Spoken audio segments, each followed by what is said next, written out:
You can do whatever you want, Commodore. I know you can always do whatever you want. Hey, you know what? Moving on, we're going to talk a little bit of local sports here. How about a little bit New York Football Giants, a team that you're familiar with, Commodore? What do you think about the G-Men this season? Have they made enough improvements to improve on their record? Well, I don't think the Giants made a hell of a lot of improvements, but I do think that Daniel Jones is going to have a much better second year as quarterback of the New York Giants. And here, I'm going to say it again. Whoever gave him the nickname Danny Dimes is a jerk off, because that shouldn't happen. He's not Danny Dimes. He's Danny Jones. Okay? Period. You're all fired up right now. I'm not trying to get you too fired up on Daniel Jones' name. I like the Giants. Outside of Danny Jones, I'd like you to break down Danny Jones in just a minute. But outside of Daniel Jones, you look at his receiving targets this season. He's got Evan Engram, who's a fantastic Pro Bowl tight end, coming back. And as we said earlier, young quarterbacks love to dump to that safe play. I love saying dump. I'm just a child. The second thing is, got a player in, I believe, Chris Slayton, young wide receiver for the G-Men that could possibly put on a show this season. Yeah. A good deep threat downfield. And you still got, this kid Golden Tate, that we got from the Lions. Basically, the Giants have just a bunch of slot receivers. One of them is coming off of some sort of suspension or something. They're all coming off of suspension. If I was in the NFL, I'd be suspended too. Let me tell you this about the New York Giants. Okay, as far as wide receivers go, the Mariners have always looked at it this way: they're a dime a dozen. Okay, the same way we got rid of that pain in the ass, Odell Beckham. Okay. Yeah. Tell them how you feel. I mean, this is what happens in New York. I mean, we're about. New York football has always been about a good quarterback, a good running back, a tight end. Okay, that's who they put. That's where the money goes. A good offensive line, hopefully a couple of defensive ends. But put your money where your mouth is with the New York Giants. And I'll tell you what. Here's the deal with the Giants. I think the Giants are going to go. I'm going to say. Chinese bookie said 8-8. Don't ever listen to the Chinese bookie. So he's wrong. Always. All right. I'm going to give him the benefit of the doubt here, and I'm going to say the Giants are going to come in at 10-6, and I think they're going to have a shot at the playoffs. And I want to tell you why. I like this guy Judge. Did you see him do a fumble drill in the mud? I did see him do a fumble drill in the mud. Yeah, I mean that's fantastic, Dan. I mean that's to have that kind of camaraderie with the guys that are I tell you more than that, and so what the Commodore is talking about, if you don't have the social media machine of Instagram and whatnot, they did a little fumble drill, threw a football on the mud at practice, made a little mud with a hose, and their head coach, Joe Judge, jumped on the ball, to which all the players came around, and probably the biggest part about it was not so much that he threw himself into the mud and covered up the football, but was that the guy controlling the hose came over and just continued to hit him with the hose. Yeah. And you just hear the players laughing uncontrollably as they're soaking their coach down. It was more about the your coach is on the ground. He's got a football. You got to take your shot. You're never going to get that shot again. But the question that I wanted you to elaborate on, just as you brought it up for a second, is will Danny Jones improve in his sophomore season? Yes. I didn't call him Danny Dimes because I don't want you to flip over your shit here, but do you think he'll improve in his sophomore season? Yes. You do? Yes. All right. Well, that's I think that he's going because there's something called a sophomore slump. I think that his counterpart, the New York Jets. Phone. We don't have any slips available. You got to get over it. You got to turn that shit off. Get out of here. Get that shit. If you do it, stick it. See the fire over there, the chimney? Yeah. Stick it into the middle of the flame. Just like that. Perfect. It's probably the Chinese bookie asking to get in. Yeah, he rocked out. Sorry, you cannot come in. He rocked out, he said. Well, that's offensive. But Commodore thinks Danny Jones is going to improve on his sophomore season. I'm on the fence right now. I think that he's got to have a good start to his season for him to improve. I don't think that he's got enough cool, calm, and collectiveness to deal with the New York media if he comes out and he looks like shit within the first 4 games of the season. So if the Giants can muster up some camaraderie behind him, say this is our quarterback, get a couple of wins early, yeah, I think he can improve. But in the meantime, you already know the answer, Commodore. Nobody cares. Nobody. We're going to move on to the other team in town. Oh, that's right. We're going to move on to the other team in town now, Commodore, and that is the New York Jets. Jets, Jets. That's right, Commodore. And how do you feel about the New York Jetropolitans this season? Well, here's the deal, okay, my loyal spams. I'm always catching a lot of heat about why I don't root for the Mets and why I don't root for the Jets. Let me be very clear right now. I'm a sports fan and I'm a New Yorker. I never root against a New York team. Even the Islanders. I may say it in Jets, but I'm in Jets. I'm all fouled up here. But anyhow, I think the Jets have been a fun team to watch the past couple of years. I like the direction that they're headed in, even with Crazy Eyes at the helm. Crazy Eyes, absolutely. Yeah, but here's the deal. I think that Darnold, okay, he went through his sophomore year last year. Now, yes. Now he's got to get his shit together. It's called shit or get off the pot. Sam has to shit or get off the pot. Right. So when we talk about making comparisons, okay, to Jones versus Darnold. Yes, sir. I think we got to give it 8 weeks into the season, and then let's talk. You want to take it to the halfway point. Yep. All right. So here's a picture of Sam the Man coming into a clutch year on his contract. And Commodore says that Sam has to shit or get off the pot this year. He's got to knock the ball out of his hand. You gonna strip him? I'll strip him. You're over here saying how you're over here rooting for any New York team. I put a picture up on the screen. You try and strip the quarterback. The referee, he looks like Dr. Evil. Mercy. Yeah, so I'll be honest with you. I think Sam also has to play good this year. But I think he's got his work cut out for him. Yeah. He doesn't. You talk about a team that didn't do much in the offseason, Commodore. Nobody did anything in the offseason. There's no. I think nobody thought that anything was going to happen. There's no camp. I mean, everybody had a half-ass camp. These guys aren't going to be football ready for 4 weeks. So how can you judge a quarterback if these guys aren't ready to play football? So I said to you, talk to me in 8 weeks. 8 weeks? It'd be not. Where will we be then in 8 weeks? I don't know. You think we'll be out of quarantine in 8 weeks? I think we'll be off the air in 8 weeks. Do you think we'll have 17,000 fans in MetLife Stadium? I wonder if they would let people into MetLife Stadium at 25% capacity. And then maybe it's not an indoor stadium, so you could argue that it's fresh air outside, outside cold. So what are you looking at? Is there a fly on the ceiling or something? I can't. Why aren't there any comments up there on that big screen? I know why. I'm going to go fix that What's right now. What's the matter with you? I know what I'm doing. Don't go over there. Sit down. Sit down. Sit your ass down. No. You're not going to do anything constructive. You're going to walk over there. From private chat to comments, and then I can read the comments. There are no comments. Nobody cares. There's nobody is writing anything. Listen, I want all my spams. Calling all spams. Calling all spams. Report to Studio 64 immediately. I'm going to light myself on fire. In other news, the Commodore would like to get into a little bit of a local sports report. I understand you wanted to talk about Little League. You had some sort of fishing tournament. Where were you? Because you sent me pictures. Where was I? You sent me pictures, right? You had a fishing tournament. You wanted to talk about Little League. You know, I saw Dom Spinelli today. And what is that? Which story is this in reference to? Well, this is local. That's right. Big Dom Spinelli, our statistician for basketball. All right. He helps us out all the time. Man, he's itching. He's chomping at the bit. He wants to get back. He's heading down to Florida for a little while, but we'll get him back. He looks good. We had lunch today. He says hello to everybody. Says hello to you, Dan. That's very nice. Yeah, I know. So, hello, Dom. Yep. So shout out, Big Dom. Let's talk about local here for a minute. I want to talk about the Broadway YMCA being closed with no opening in sight. But the South Shore is going to open up, or it's already up and running already.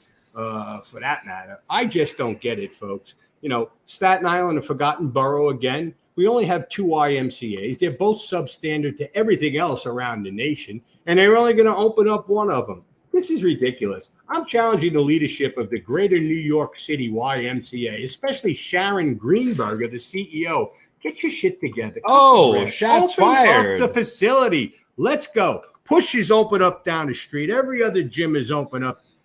Get your act together. And I want to sit in the sauna like a human being. And that's why we're here, to sit and watch the Commodore sweat. And we can't wait for that. I'm sure they can't wait for that. Let me tell you something. But you cannot come in the sauna. That's what they'll tell you. Naked. You can't come in the sauna naked. That was always a rule and never needed to be written down. And for anybody that needed it written down, needs not be a member anywhere. That's right. All right, excellent. So I want to give a shout out to Mark Calls.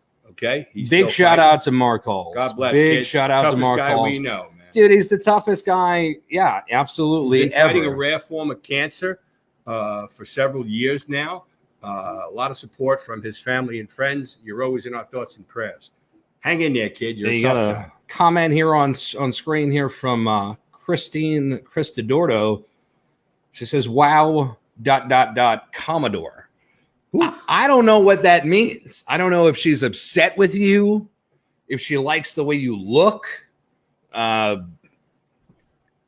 cares. I know, right? Nobody cares. Nobody cares. Hi, Christine. What's up, kid? Give me a shout out. Woohoo! Take it easy. All right, Little League. I want to come back.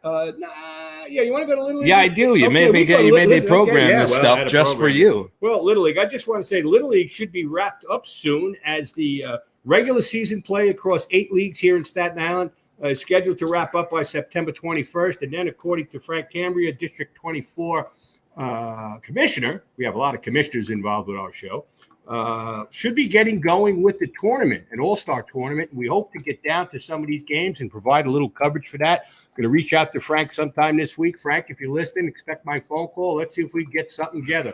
Showtime for Little League. That's what's happening with Little League. Travel ball, okay, which is also Little League, has its own way of dealing with COVID, I guess. Kids are traveling state to state, playing ball, coming back. It's all good. It's all good. Yeah, it's all good, man. Traffic is getting tough on Staten Island while I'm at it. Did you see the traffic this week there? I liked it a lot better when everybody was scared to leave their homes. Yeah, better. Now people are starting to. Yeah.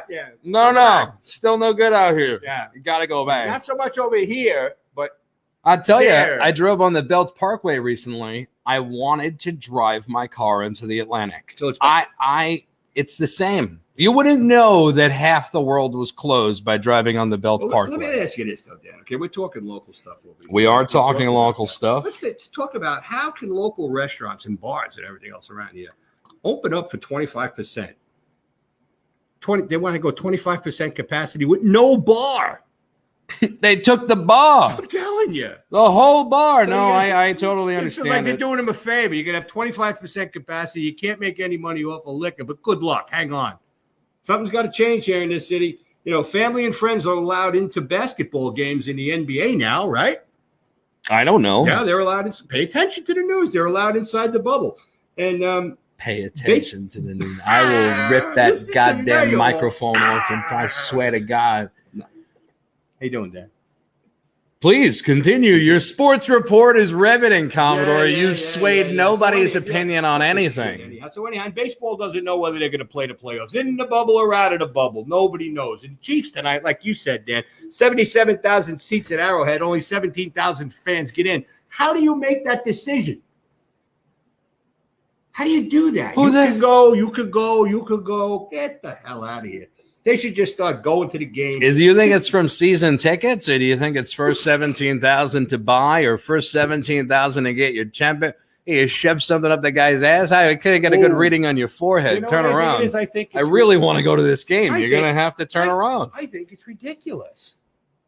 You want to have playoffs? Let's say you can have a World Series in the Bronx, no fans. Let me tell you something. The Yankees, let's just say it's not going to happen. Yankees, that's a different story. But let's just say there was a World Series game in the Bronx. You're arguing, disagreeing, and agreeing with yourself. Please continue. This is what I do. People watch this? Listen, can you imagine if they're playing a World Series game up at 161st Street and Mariano Rivera Way? What do you think the people from the Bronx are going to do outside the stadium? They're going to sit outside idly while the World Series is being played? Are you saying that they're going to storm down the door and watch the World Series? Eventually, people are going to go, baby. Back, you beast. Back. It has to happen. You're going to need an army to keep us out. The bleacher creatures want to see is what you're saying it's here. It's starting to happen, Dan. It just said South Beach 3, Saturday morning, 10 o'clock, pickup softball game. You want to play? Come on down. That's what I hear. It's happening, bro. We're coming back little by little, and we're going to come back quick. Traffic is picking up. You could easily judge. But, that's 20 minutes till Wapner. That's national sports. I don't want to get in there.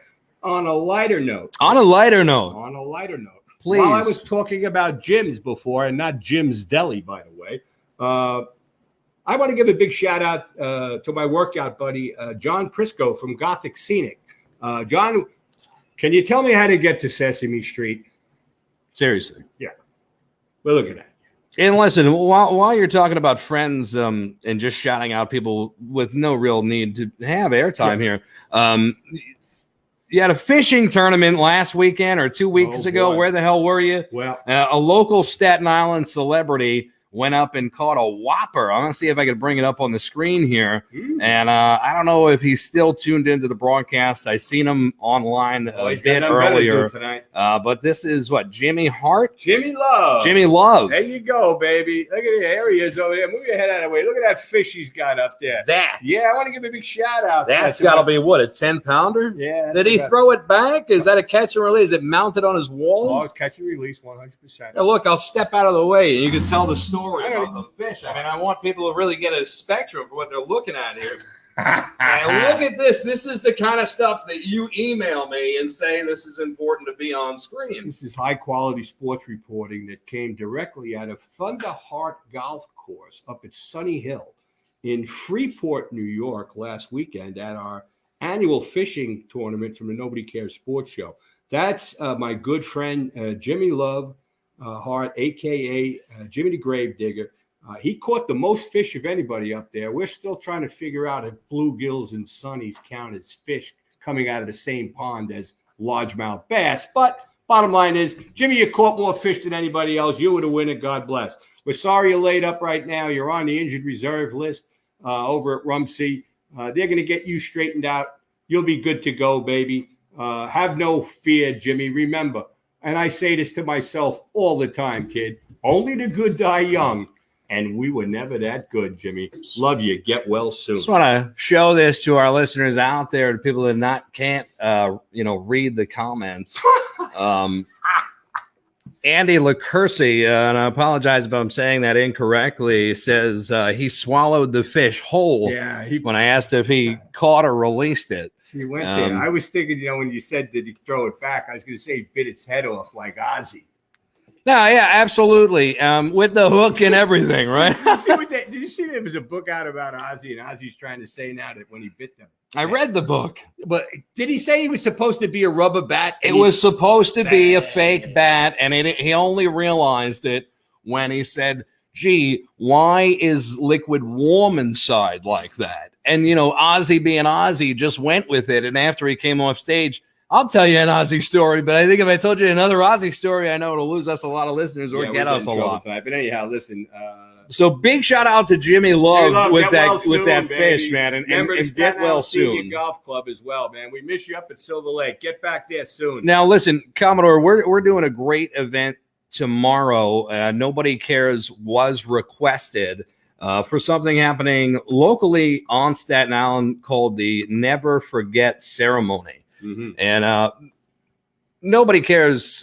People here are always affected by 9/11. We'll always remember it and put it first in our hearts, especially on 9/11, but every day of the year. Absolutely. But on 9/11, it's important to remember there's a tremendous ceremony tomorrow, social distancing regulations in effect. And I'm told it's the only place on the island where they can safely do this ceremony. And we've been requested because apparently nobody cares enough to cover the 9/11 ceremony, and we'll always remember something like that.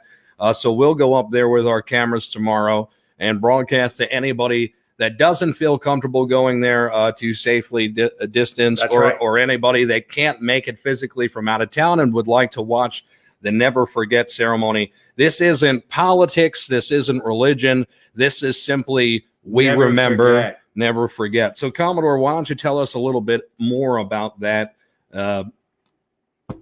Komazigyan event tomorrow. Get serious over here for a second. Okay, never forget. Tomorrow, Friday, September 11th, starting precisely at 3:43 p.m. in the afternoon at the corner of Forest and Beeman Avenues in Legrecci's Staten parking lot located in West Brighton. Reading of the names of all of our fallen first responders will take place, along with other tributes, including a performance by the Fire Department New York, Emerald Society Pipe and Drum Corps. I'm told that this ceremony tomorrow will be run very similar to what we've seen in the past at the towers, the site of 9/11, where the names of those that gave their lives are read. In this particular ceremony, they're going to be reading the first responders, the people that gave their lives to save others. There were 343 firefighters, 23 NYPD, and 37 Port Authority police officers that gave their lives that day. All will be remembered tomorrow. Afterwards, on a better note, they're planning a little alumni basketball get-together for the fire department's basketball team, according to Dennis Driscoll. So they're gonna plan to play a basketball game. Gary, can you get a couple of nets? They get a couple of hoops in the parking lot. Let's get some hoops up. I can bring a couple of ringers. Yeah, shout out Jerry Curran. Are you listening? Go over to St. Teresa's, take a couple of hoops. Let's get him in the Staten parking lot. And let's have that final championship game for the fire department that didn't take place because of COVID-19. I'll be honest with you. I need more than 12 hours to get something like that done. You want me to hijack basketball hoops from from a Catholic school gym? Stolen Jesus. Commodore, as always, bang up local sports report. You brought it home towards the end there. What else do you have? Well, it rained today, Dan. It rained today. And look, and I just want to give a shout out before we're done here. 'Tis the law. New York's hometown hero didn't win the Kentucky Derby this week. Yeah. Doesn't mean we don't love you. Hey, babe, 2 out of 3 ain't bad. You got one more race in the Triple Crown coming up. Now, what did you hear from me in last week's show? What did I say, Dan? There was a 3-horse race, the 16, 17, and 18 horse, and all the other horses were also rans. Take the 3 favorites, pick a horse from the rest of the field, okay, and take a shot at the triple, $24, box them. Guess what, Dan? What did we do? We hit the triple, Boom, baby. That's hit right. The triple, yeah. Genius. $1,300 on a $24 bet. Woohoo! That's nice. It sure was nice. Right to my fantasy football, right into an incinerator. Yeah. Good shit, okay? It was good shit. Bookie was wrong again. Obviously, he was wrong. Where the is bookie he? told us to be. He's on the trunk of a car. You can't tell people this is the horse to bet in the Derby. Bet wrong and then show up for the next show. He's in the trunk of a car. We know that, Commodore. But listen, it's not over yet. Thanks to our friends Bruce Cerrone and Shakatoga Stables up there. Sakatoga. Shakatoga. You're close enough. I always mess names up. It wouldn't be the Commodore if I didn't mess the names up. But listen, it's not over yet. You've got the Preakness coming up. That's right. You got the Preakness coming up, and you got to crack at that. November is Preakness. There's more money on the line. The horse can come back. Might not be a Triple Crown, but you think it would be good if they had a Triple Crown in 2020 with the change scheduling of the races and everything else? It wasn't meant to be. There will be no asterisk alongside of any Triple Crown. Ever. That's right. And to all of our loyal fans out there, enjoy the NFL football game tonight if you care. If you don't, we'll get you up to speed next Thursday night when we go live yet again. Giants, Jets play this weekend. Jets on Sunday. Giants play Monday night. Yeah. We're done, Commodore. No, hang on a minute. No, it's over. Oh, he does this to me all the time. No, it's been 40 minutes. I got shit to do. You got shit to do. I got places to go and people to see. It's all really good around here. I just want to give a shout out to my buddy and one of our fans, Rob Anachirico from Delco Drugs, located at 3833 Richmond Avenue in Eltingville. DelcoDrugs.com. Calls me up tonight and says, hey, Commodore, how we doing with that sports show with your sons? I says, pretty good. He says, you want to play golf at Richmond County Country Club on Monday? I said, well, let me check my schedule. Yeah, well, you've been thrown out of a lot of country clubs in the past. Have you ever been thrown out of that one? Not yet. There you go. That's you go. Thanks, Rob. Big shout out. Great job. I can't wait to hear the story from there. Make sure you rake the sand traps after you get your ball out of it. Well, I don't know whether the rakes are in the sand traps yet.